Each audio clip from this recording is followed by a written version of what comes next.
পুজোর কতদিন জ্বালিয়ে রাখার জন্য নিজেদের নিবেদন করে পুরোহিত, বাকি ও ক্লাবের সদস্যরা। আবার প্রদীপের শেখার নাম হলেও সন্ধ্যের কথা কেউ বলেন না, কিন্তু সন্ধ্যে নিজেকে পুড়িয়ে অন্তরালে থেকে প্রদীপকে প্রজ্বলিত করে রাখে। সহজিতা, একটু প্যান্ডেলের লাইটগুলো জ্বালিয়ে দেখাও না গো। বাহ, দারুণ! একটু পর্যটকদের জন্য সন্ধ্যেটা তৈরি করে রাখি রে বাবা। আর ঝুঁকিদের বলো ঢাক বাজানো শুরু করতে, আমি আরও শুরু করছি।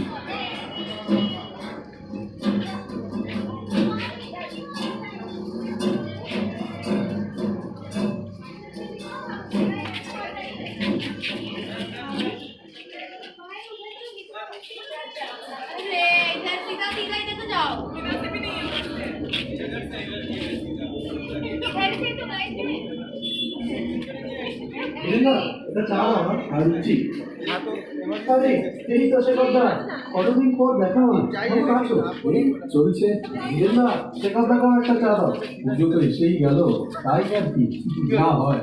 আচ্ছা শেখরদা, তোমাদের পুজোর বাস কবে পড়ছে গো? এই তো কাল বাস পড়ছে, আর রবিবারে ছুটি পড়বে। তুমি চলে এসো মনে করে দিন। হ্যাঁ হ্যাঁ, আসবো। আচ্ছা, তোমাদের পুজোর ব্যানারটা দেখলাম, থিম দেখলাম সলতে।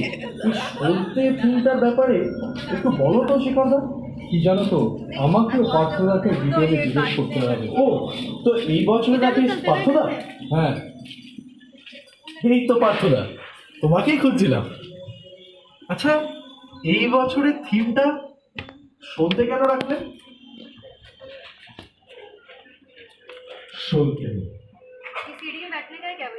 পরের জায়গা, পরের জমি ঘর বানাইয়ে আনবে, নেপথ্যে কারিগররাও ঠিক এই কাজটাই করে।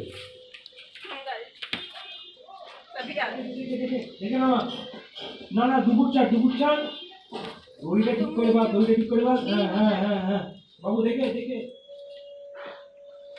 নাম